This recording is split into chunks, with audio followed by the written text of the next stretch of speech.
You got a picture of his daughter? I'm a dirtbag. You got a picture of his daughter? You got a picture? This brag on not having no children out of wedlock. That's his daughter. This man said he ain't got no children out of wedlock. That's Cool Mo daughter. That's who? Not Cool Mo D, Cool Mo daughter. That's the air up there. Look, Downtown. let me tell you something. Don't make no more kids. That gonna be buying like you after a while. What's good, y'all? That was the shot heard around the world from Corey Holcomb last night.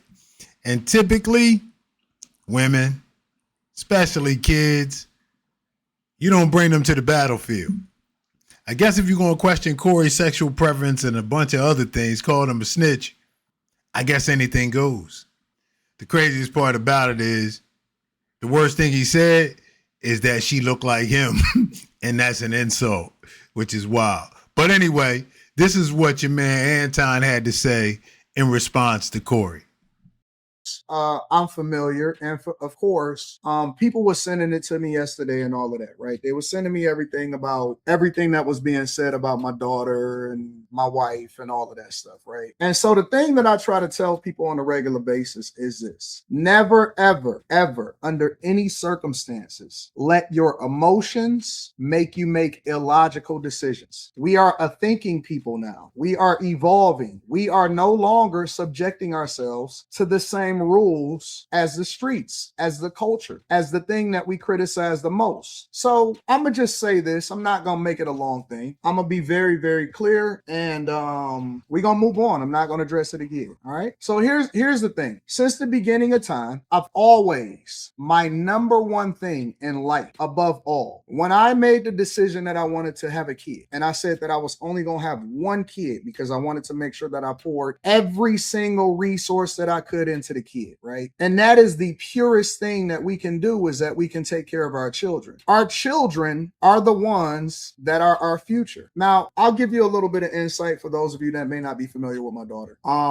USA team, at different points throughout the year, she's usually ranked about number 2 or number 3 in the country. Junior Olympian, probably has close to over 325 medals, of which 200 and maybe 80 of them are gold. Has traveled across the world representing our country, and is probably the sweetest soul that I personally know. Now, of course, we can be a little bit biased because all of our kids are the sweetest things to us. Those of us that are in our kids' lives and that are participating in our children's lives. But a very, very accomplished minor child, meaning that she's still a child. And one of the things that I tell my daughter every single day is that I want you to stay in a child's place. I never want you to grow up too fast. I never want you to be out here doing things that you're not supposed to do, because you have an expectation on your life. And so the thing that I've always done is try to protect my daughter against the world, from the world. And what this has shown me is that eventually all of our children, and she is still a child because she is an underage child, all of our children eventually will have to see how ugly the world is. All of them. Regardless of how we feel, regardless of what happens, all of our children will have to see, we'll have to see what the world is. What we as parents are supposed to do is protect them as long as possible,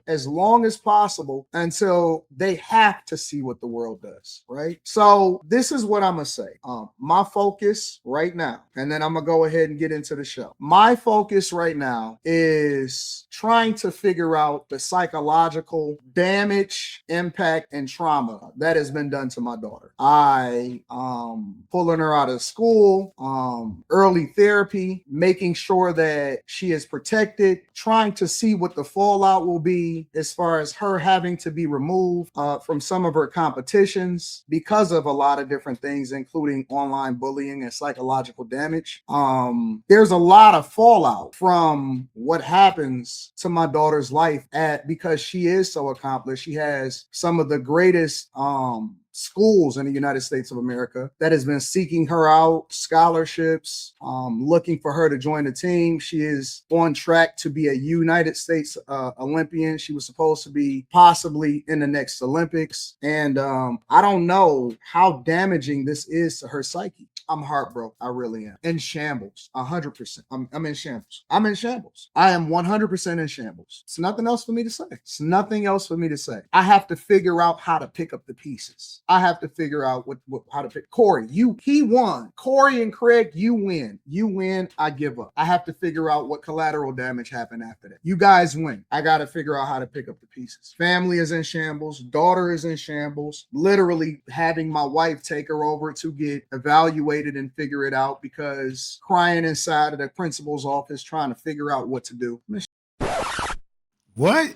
That is not gangster. That's very not gangster. All right. Let's start off here. If the young lady is going through anything psychologically because somebody that your dad got beef with is talking trash, I hope she gets better. But this goes against everything that this dude was saying on Corey's show. How you don't care about throwing hands, how you'll put Corey down, you was going to beat his you know what. But you still had this daughter at the same time, so you didn't think about it then? Like, did you think it would be over with the back and forth? See, this is the problem with messing with the quote-unquote dirty section. You know what you're signing up for, and if you don't, you should.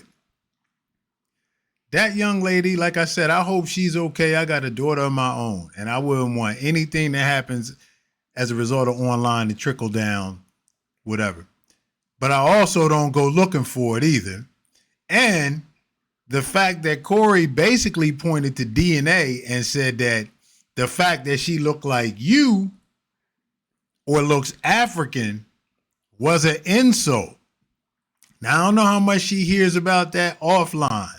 She may hear about that in her social circles at school because I don't know how this one event could do that unless there was a pattern and this triggered something. But let me get off the doctor's couch. The bottom line is to say you heartbroken, traumatized, you got to analyze the damage. If that's how conscientious you are, what would make you go on a show and say a man is S&D and all that? Like, do you not, you say you grew up in Detroit, are you not aware of what words do, certain words, and what that bring with it? There's been people taken out because of that. Forget an internet back and forth. So I'm real confused on the code switch here. On your last live, you were saying the N-word every other word, like you don't even talk like that. But now you worried about what your daughter hears online. Did she not watch your show? Did she not hear you when you doing your thing? I'm just confused. And I hate to sound so biased because a lot of the principles that the man is standing up for are pretty good in terms of elevating yourself and thinking beyond emotions and, you know, acting civilized and having goals. All that stuff is cool. It's just who is packaged in gives a conflicting message. So I don't know, man. Let me know what y'all think, man. I appreciate y'all tuning in. Till next time, it's your boy. We out.